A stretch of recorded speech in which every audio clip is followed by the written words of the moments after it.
Hi, Explain Dad here, and today I'm going to show you how to hide photos on your iPhone.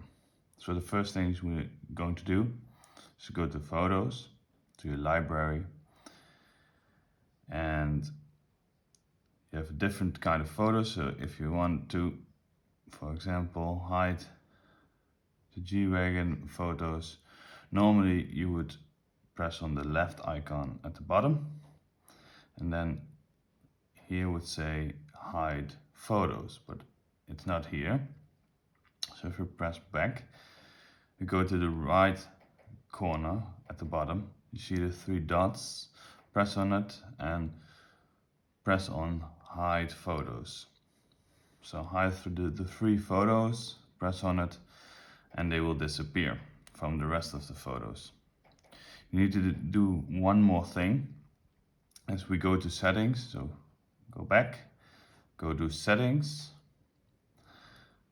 and then go to photos. So press on photos and then scroll down, and then you see a show hidden album. So the hidden album will appear in the albums tab under utilities.